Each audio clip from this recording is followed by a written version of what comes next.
Oh, isn't this exquisite? It's not just lovely, it's a pink diamond. And it comes with a price tag of $50,000.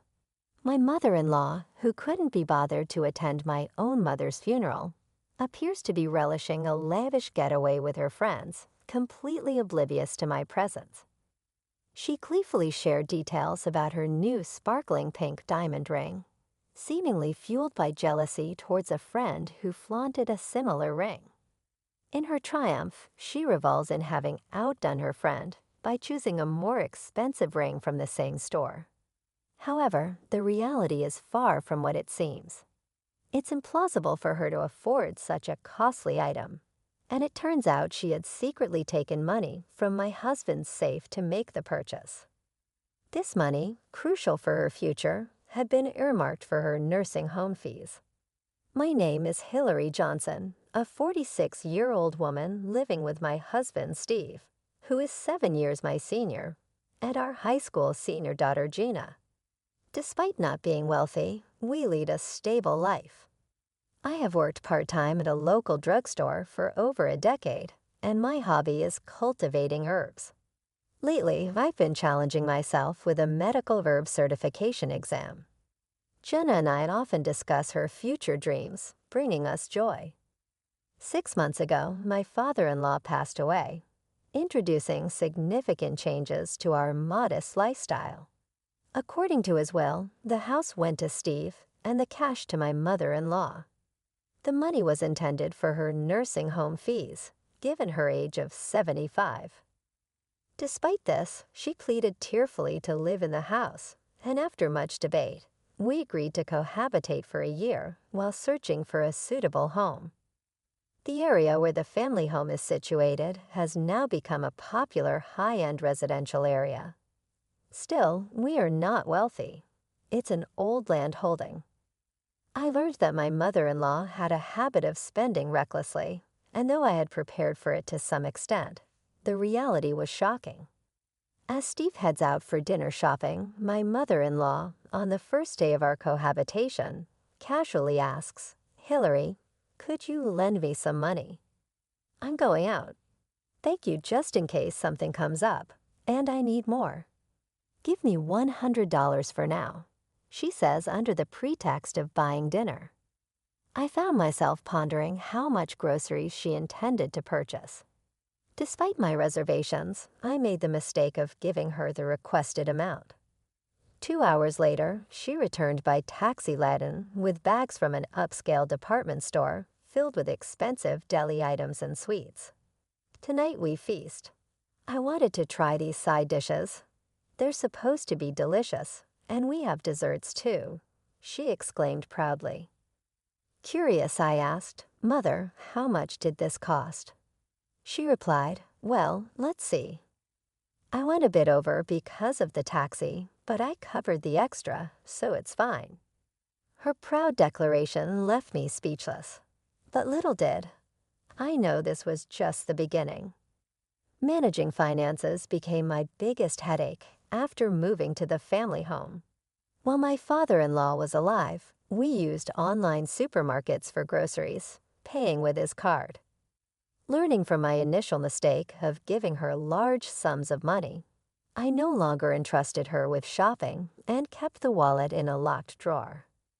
Unhappy with not receiving money, she stopped doing any housework, caring only for the flowers at the entrance.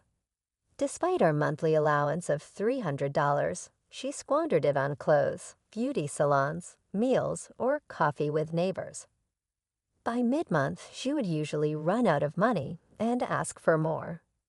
Frustrated by her reckless spending, as I was saving for my daughter's education, I calmly admonished her when she requested more money for a lunch date with friends.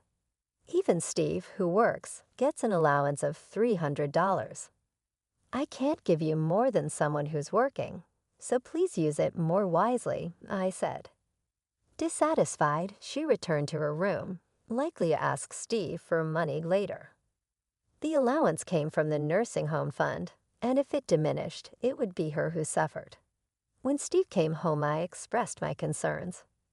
"Did your mother ask you for more allowance again?" He replied, yes, she did, but I can't be too hard on her. She must be lonely without Dad. She's always been vain, you know.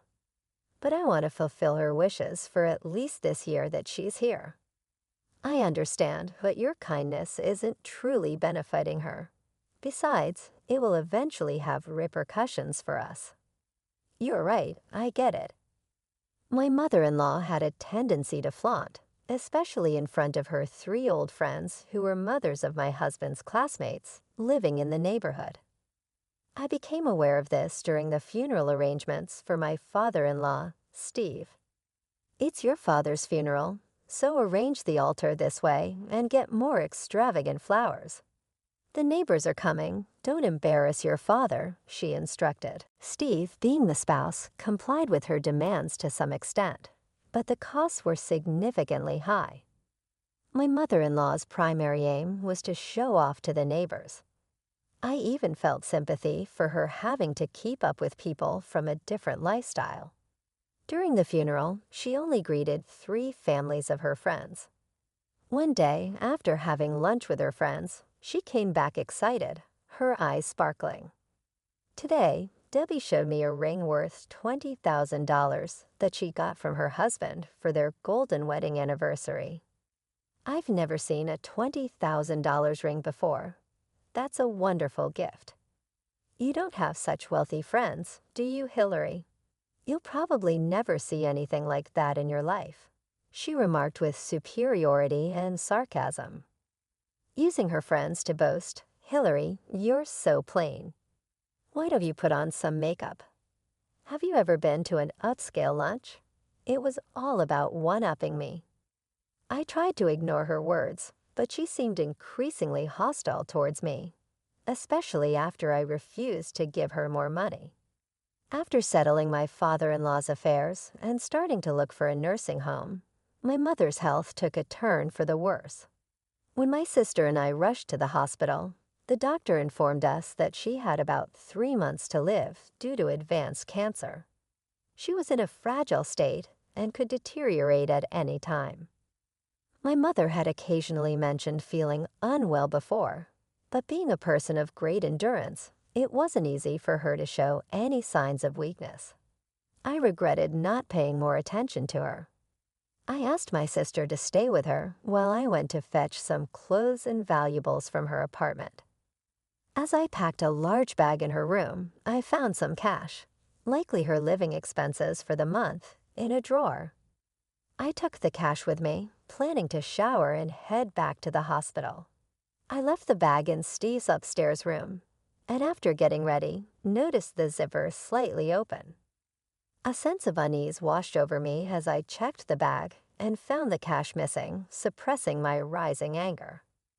I went downstairs to my mother-in-law's room. "Mother, may I ask you something?" I inquired as she prepared to leave. Turning around, she asked, "How's your mother doing?" "I have plans with my friends right now." I confronted her. "The money that was in the bag in our room, you have it, don't you? That money belongs to my mother. Please return it." "I don't know what you're talking about. I never go upstairs. Are you accusing me of stealing?" she retorted, rushing past me and heading for the door. "I'm going out for a fancy Chinese dinner with my friends tonight, so I don't need your poor excuse for a meal. Give my regards to your mother." With a smirk on her face, she left the house, leaving me in shock. Just then, Jenna came home and asked, "Mom, are you okay?" "Your grandmother's money. My mother-in-law took it." Unable to confront her without evidence, tears naturally started to fall from my eyes. Jenna gently stroked my back to calm me down. "That's terrible. It must have been her. I've seen her coming down from upstairs before. To think she would stoop to taking your grandmother's money. I can't forgive her. But how's Grandma? If you're going to the hospital, I'll come with you. Let's think of a way to get back at her," she said. As we walked, Jen's words encouraged me, lightening my heart a bit. Despite feeling sorry for my father-in-law, I decided to protect my family in my own way. A few days later, my mother's condition suddenly worsened, and she passed away. In her final days, she was mostly in a daze, occasionally lucid. I expressed my gratitude to her repeatedly for raising me, for her love, for Gina's future, dreams for the plans with Steve, and for our old age. She didn't speak, but her eyes smiled gently and sometimes nodded. While talking to her, I remembered a visit to my father-in-law before his death. He had thought about divorcing my mother-in-law, but didn't want to trouble his son and his wife. He asked me to sell the house and put my mother-in-law in a nursing home after his death. That's when he told me about her spending habits. Her attitude changed when Steve started kindergarten, living in a wealthy area, feeling pressure to keep up with rich neighbors. She deluded herself into thinking she was wealthy too, possibly fueled by Steve's success in a famous company. I regretted not putting her in a nursing home sooner. It could have prevented the theft of my mother's money. Steve and Gina arrived in time for my mother's final moments, but only my sister and her husband were there at the end. When we returned home to prepare for the funeral, my mother-in-law was out. I decided to show her the last bit of kindness. We held a small funeral for my mother without her presence. I tried calling her, but she was out and never answered. When I returned home after the funeral, everything was quiet as if she had stayed out overnight. Then my mother-in-law returned in a good mood. "My condolences for your loss. It must have been hard," she greeted me. I noticed a shiny new jewel in her hand that I had never seen before. "All this, look, isn't it beautiful? A pink diamond. It cost $50,000. How did you get that, Mother?" I asked. "I bought it, of course. Debbie introduced me to the store. It's a reservation-only place in New York City, so I went for an overnight stay with my friends. The hotel we stayed at, and the meals were wonderful," she said, to my astonishment. During my mother's funeral, she indulged in luxuries, enjoying an overnight trip to New York with friends. I was left speechless with disbelief. I bought something even more expensive than what Debbie showed me. "Feels good," my mother-in-law declared. I couldn't comprehend how she obtained such an expensive item. "You don't have that kind of money." "How did you get it?" I questioned. Nonchalantly, she replied, "Oh, I found it in Steve's room safe." My passbook was in there with exactly $50,000. Since it's in my passbook, it's my money, right? I felt frozen and disappointed by her actions during my mother's funeral. Although, in all honesty, her behavior was somewhat expected. It was confirmed that she had entered our room upstairs. The passbook was in the safe of the study room that Steve now uses. The safe was an old dial type, and Steve, finding it tedious to turn the dial, left it unlocked, thinking the study was locked anyway. On the day my mother passed away, I intentionally left the study unlocked, suspecting that she might take the opportunity to enter our room and take the passbook from the safe. That $50,000 is from my father's inheritance. Do you understand what that means? I asked her. Unperturbed, she replied, "I know. It's my money left by your father, so what's wrong with using it?" I began to feel pity for my mother-in-law. "Sure, it's your money, and you're free to use it. But that was meant for your old age. We'll be moving out, so please manage on your own from now on." At first, my mother-in-law looked confused, but she slowly turned pale as she understood my words. "Wait, isn't there a separate fund for the nursing home? It's more than this amount, right?" she inquired. I explained, yes, there was more, but it decreased due to the inflated funeral costs of my father-in-law and your monthly requests for more allowance from Steve. Feeling the need to illustrate the alternatives, I handed her brochures of nursing homes I had collected over several months. She looked at them speechless and shaking. At that moment, Steve and Gina came down from upstairs. I had reported to them after opening the study, so they had come to check. Steve, initially skeptical that his mother had stolen the money, had no complaints about what I did. While I would have properly arranged for my mother-in-law's nursing home if nothing had happened, her intrusion into our room and the theft of the money prompted me to protect my family. I had made it clear that entering our room and touching the money was unacceptable, I declared. I decided to sever ties with her for life. Steve, you'll stay in this house, right? It's sad to sell a house filled with memories, but taking care of parents is a son's duty. I desperately clung to Steve. Checking the safe, I realized she had taken more than the passbook. The cash I withdrew for the car inspection, too. That's too much. I trusted you, Steve, I said, shocked by her actions, struggling to speak. Steve admitted, oh, I have it. Just borrowed a bit. It was $11,000. But that wasn't all. What about Hillary's mother's money? I demanded, panicking. She replied, oh, I'll return that too.